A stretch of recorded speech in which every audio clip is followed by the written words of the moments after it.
Aoso yang sudah tidak bisa mengelak dari hukuman mati dibawa ke sebuah puncak gunung tempat ia akan dieksekusi. Hukuman mati dari para naga adalah dimangsa oleh burung Garuda Merah yang memang menjadi makhluk yang paling ditakuti oleh bangsa naga itu sendiri. Sebelum ditinggal pergi, Aoso berusaha memprovokasi Ao Yilong agar menyaksikan kematiannya dengan harapan Aoso bisa membalikan keadaan. Namun sayangnya tak semudah itu. Dengan kejamnya, ia malah menusuk Aoso dan segera pergi setelah merasakan hawa keberadaan dari Garuda Merah.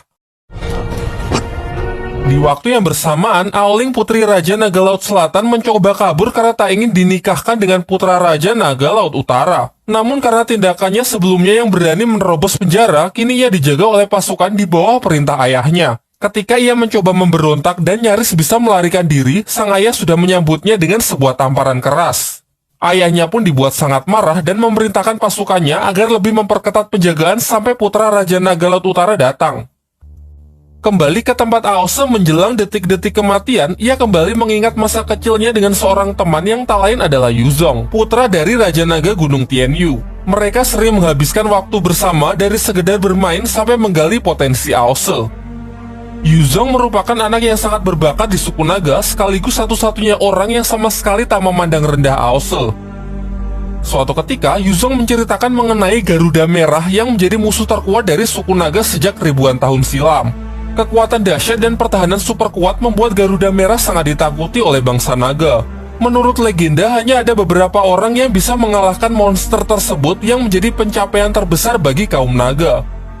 Yuzong lalu mengungkapkan bahwa suatu hari ia ingin pergi ke tempat itu untuk mengalahkan burung raksasa tersebut yang akan menjadi kebanggaan tertingginya. Ucapannya tersebut juga memotivasi Aoso agar kelak bisa menjadi lebih kuat dan bisa melakukan hal yang sama. Namun nampaknya itu hanya akan menjadi mimpi belaka karena sang Garuda Merah sudah benar-benar muncul terbang bebas di atasnya dan siap menerkamnya kapan saja. Meskipun dengan sekuat tenaga ia melepaskan kekuatan petirnya, namun tetap saja usahanya itu menjadi sia-sia.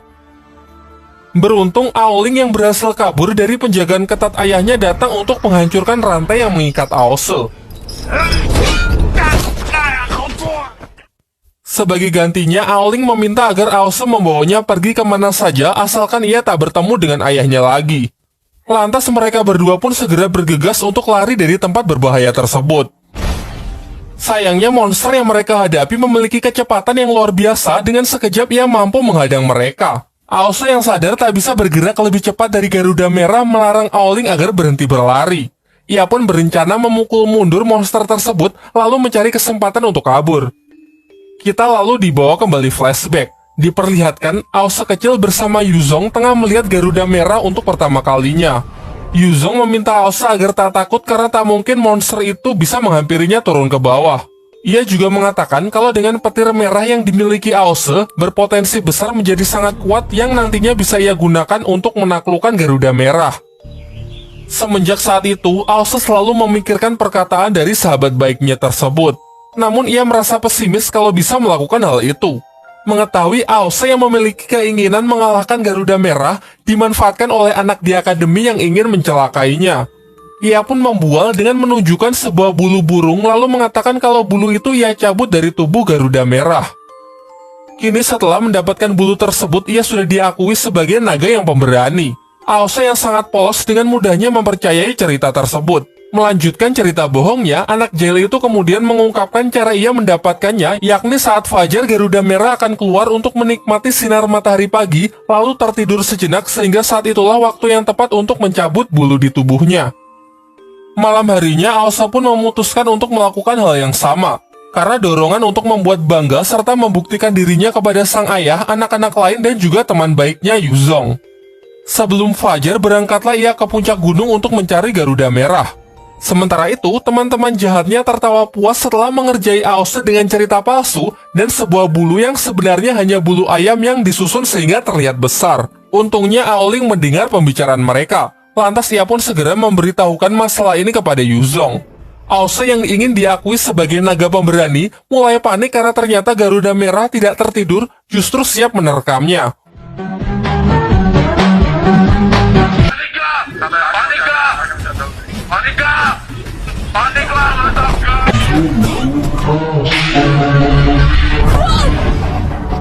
Untung saja Yuzong dengan kekuatan roh naganya datang tepat waktu dan berhasil melepaskan Aose dari cengkeraman monster tersebut.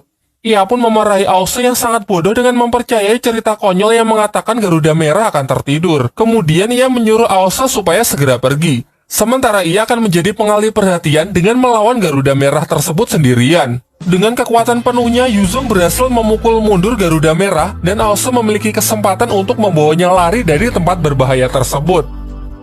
Setelah tiba di istana, Raja Naga Gunung Tianyu pun sangat syok melihat putranya kembali dengan luka yang sangat parah. Sementara Aose yang menceritakan niatnya untuk mengambil bulu Garuda Merah benar-benar mendapatkan amukan dari sang ayah karena telah membahayakan putra dari temannya. Ia pun tak bisa mengontrol emosinya dan berniat membunuh Aose. Untung saja Raja Naga Gunung Tianyu beserta beberapa prajurit berhasil meredam amarahnya. Namun, walaupun selamat, seketika mental Aose pun benar-benar terguncang mengalami situasi seperti ini. Kembali ke cerita utama, sekuat tenaga Aose pun mengeluarkan kekuatan petirnya untuk melancarkan serangan, namun serangannya tak berefek apapun karena Garuda Merah memiliki durability yang sangat besar, membuat Aose sangat kewalahan menghadapi burung Garuda tersebut.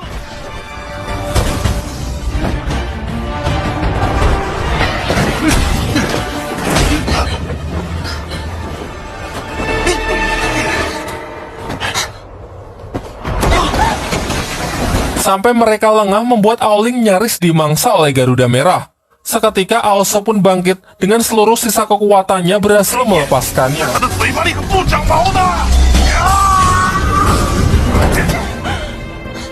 Serangan kuatnya sejenak memberikannya waktu untuk segera kabur sambil menggandeng tangan Aoling. Sayangnya tiba-tiba Aose tak lagi merasakan tangan Aoling.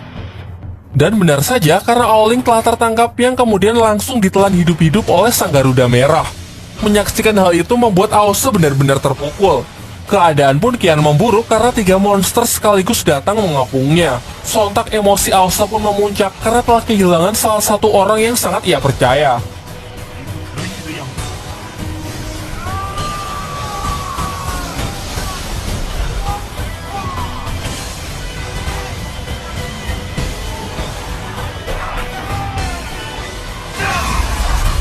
Ia lantas mengamuk dan secara brutal menghajar satu persatu burung tersebut. Sayangnya itu saja masih belum cukup karena ia harus menghadapi 3 monster itu sekaligus.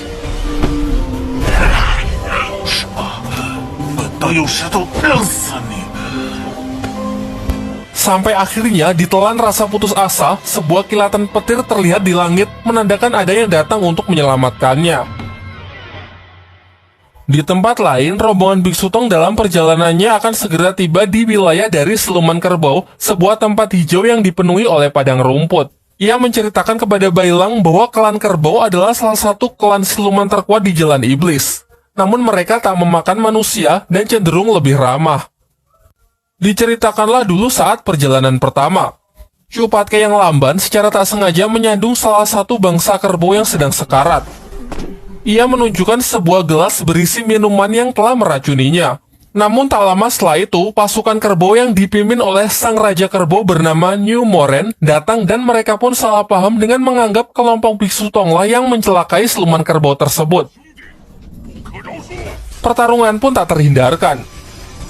Raja Siluman Kerbau sangatlah kuat mengingat ia merupakan salah satu siluman yang disegani di Jalan Iblis.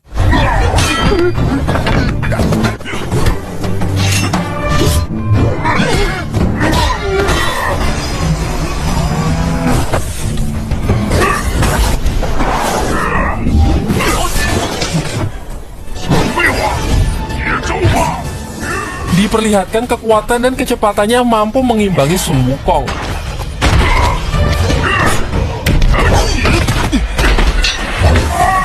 Pertarungan mereka yang mulai memasuki kota menghancurkan beberapa properti di sana. Sampai serangan kuat dari New Moren meruntuhkan sebuah bangunan yang nyaris mencelakai anak-anak di bawahnya. Untung saja Wukong bergerak cepat meninggalkan pertarungan untuk segera melindungi anak-anak tersebut. Melihat aksi heroik yang dilakukan lawannya, membuat emosi Raja Kerbau pun lebih tenang dan percaya kalau mereka hanyalah salah paham. Setelah kejadian itu, bangsa Kerbau pun menjadi lebih ramah kepada kelompok Biksu Tong, bahkan sampai mengikat persaudaraan dengan Wukong yang ia akui kehebatannya. Singkat cerita, Bailang dan yang lainnya pun telah sampai di wilayah siluman kerbau. Akan tetapi yang terlihat nampak berbeda dengan apa yang digambarkan Biksu Tong sebagai tempat padang rumput. Karena yang terlihat justru sebuah daerah tandus yang sangat gersang. Suasana pun semakin memburuk dengan kedatangan sekelompok siluman lebah yang siap menyerang mereka. Diketahui siluman lebah juga merupakan siluman yang sangat merepotkan di jalan iblis karena terkenal dengan kejam dan selalu melakukan serangan dengan jumlah yang sangat banyak.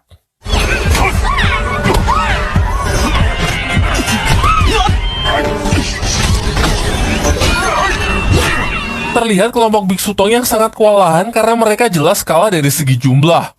Di saat-saat genting, bala bantuan pun datang yang merupakan pasukan dari bangsa kerbau, dipimpin oleh Perdana Menteri yang bernama Duoji. Bersama-sama akhirnya mereka pun bisa mendesak kawanan siluman lebah tersebut untuk segera pergi. Setelah pertarungan usai, Duoji pun mengajak kelompok Biksu Tong untuk memasuki kota sembari menjelaskan kalau sudah sejak ribuan tahun siluman lebah menjadi musuh bebuyutan dari klan kerbau. Mereka terus mengacau di wilayahnya dan terkadang sangat menyusahkan karena beberapa dari mereka memiliki racun yang sangat mematikan. Di sepanjang jalan, Biksu Tong mengamati kalau kondisi dari klan kerbau semakin memprihatinkan. Ia melihat banyak yang sakit-sakitan sampai bahkan ada yang meninggal. Namun Duoji sama sekali tak mengkhawatirkan hal tersebut dan menepis pendapat Biksu Tong dengan mengatakan kalau klan kerbau masih dalam keadaan yang baik-baik saja. Singkat cerita, bertemulah mereka dengan New Moren, raja dari bangsa kerbau. Ia pun sangat senang melihat kawan-kawan lamanya dan segera menjamu mereka meskipun dengan hidangan yang seadanya. Hal ini tentu semakin memperkuat pendapat Biksu Tong kalau bangsa kerbau sedang mengalami kondisi yang sangat buruk. Biksu Tong lalu menjelaskan tujuan dari perjalanannya ke barat kali ini adalah untuk mengembalikan api suci. Namun karena banyak siluman jahat yang sudah mengetahui keberadaan dari api suci, Biksu Tong pun tidak ingin singgah lebih lama karena dikhawatirkan akan membahayakan klan kerbau. Menanggapi hal itu, New Moren pun sama sekali tak cemas. Ia meyakinkan kalau wilayahnya akan aman dan siap membantu jika mereka dapat masalah. Di sini pada awalnya, Raja Kerbau menganggap kalau Bailang adalah Sun Wukong yang sedang menyamar. Ia lantas mengatakan tak perlu sungkan dan meminta agar kembali saja ke wujud aslinya. Bailang pun menurut untuk menunjukkan wujud aslinya, yang jelas bukan Sun Wukong melainkan adalah jelmaan dari serigala putih.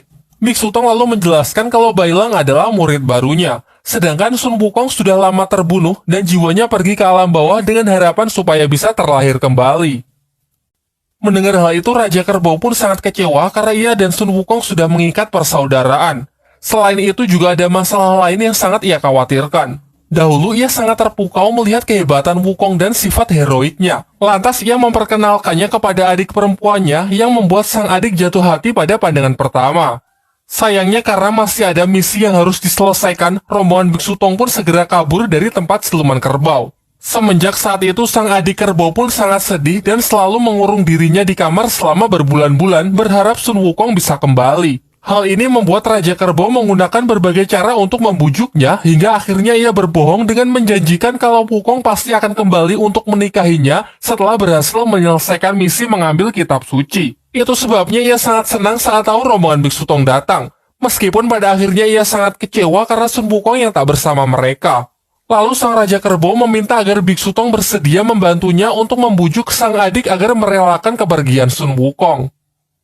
Di pihak lain, para siluman lebah yang telah kembali ke markasnya melapor kepada sang ratu mengenai kekuatan klan kerbau yang semakin melemah menjadi kesempatan emas untuk menyerang mereka, sekaligus menghisap darah mereka untuk memperkuat pasukan dari siluman lebah. Mereka juga menjelaskan tentang rombongan Biksu Tong yang datang membawa api suci, benda yang diperebutkan oleh para dewa. Tentu momen ini tidak akan ia sia-siakan. Ia pun segera memerintahkan pasukan agar bersiap melakukan serangan.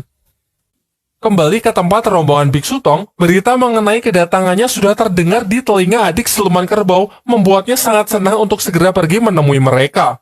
Kemunculannya lantas membuat semuanya sangat panik karena kelakuannya yang terkenal sangat barbar. Ternyata ia tak datang seorang diri. Diperkenalkanlah kepada Biksu Tong sosok siluman kerbau kecil yang ia katakan sebagai anaknya bersama Sun Wukong. Sontak hal ini membuat semuanya sangat terkejut dan tidak mempercayai hal tersebut.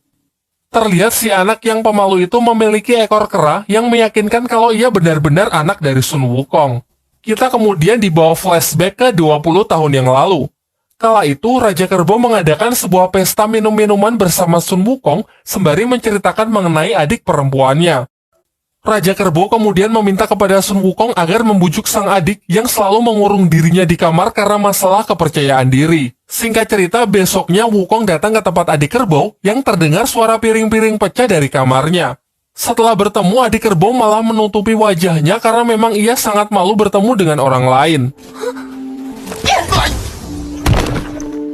Dengan sedikit bujukan, ia pun menceritakan masalahnya kepada Sun Wukong, yaitu orang-orang selalu takut dan cenderung menjauhi dirinya karena sikapnya yang sangat barbar dan kekuatan yang sangat mengerikan. Itulah sebabnya ia merasa kurang nyaman ketika berhadapan dengan orang lain. Wukong pun lantas menasihatinya bahwa lebih baik menjadi diri sendiri daripada harus susah payah menyenangkan orang lain. Ia kemudian mengajak adik kerbau keluar untuk jalan-jalan dan mengajarinya berbagai cara untuk bersenang-senang. Beberapa waktu yang mereka habiskan bersama membuat adik kerbau merasa nyaman karena ini adalah kali pertamanya ada orang yang memperlakukannya sangat baik. Suatu ketika saat sedang bersama, mereka sempat diserang oleh sekawanan siluman lebah. Wukong pun lantas melindungi adik kerbau dan mengalahkan siluman-siluman tersebut. Hal ini jelas membuat adik kerbau sangat kagum dan diam-diam menyimpan perasaan lebih kepada Sun Wukong. Hingga pada suatu malam, ia terlihat sangat gelisah karena ingin segera menyatakan perasaannya. Ia pun tak ingin menunda lagi mengingat Wukong yang akan segera pergi untuk melanjutkan perjalanan. Tanpa berpikir lebih panjang lagi, malam itu juga ia pun memberanikan diri menemui Wukong di sebuah padang rumput untuk mengungkapkan isi hatinya sebelum semuanya terlambat. Ia pun langsung mengatakan semuanya, lalu meminta Wukong agar tetap bersamanya dan tidak meninggalkan klan kerbau. Kala itu Wukong yang masih tertidur mengigau sehingga mengiyakan permintaan dari adik kerbau.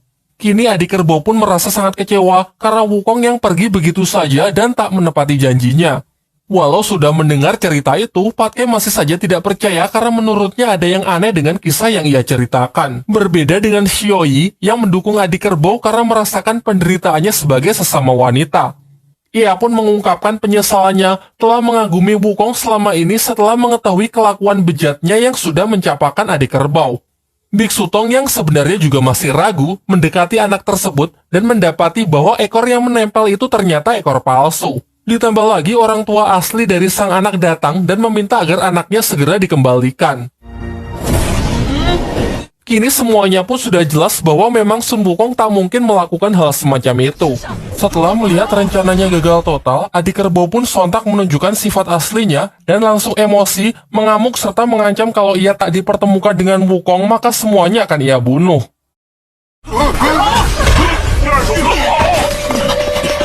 Raja Kerbau pun lalu meminta maaf atas tindakan adiknya, harap dimaklumi karena perasaannya yang sangat dalam kepada Sun Wukong membuat temperamennya semakin buruk.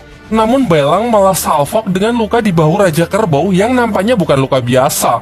Raja Kerbau lalu menceritakan kalau ini adalah luka yang ia dapat dari pertempuran melawan siluman lebah beberapa waktu yang lalu. Di tengah percakapan mereka, para siluman lebah secara mengejutkan datang menyerang demi menghabisi seluruh bangsa kerbau. Kelanjutannya ada di bagian 7.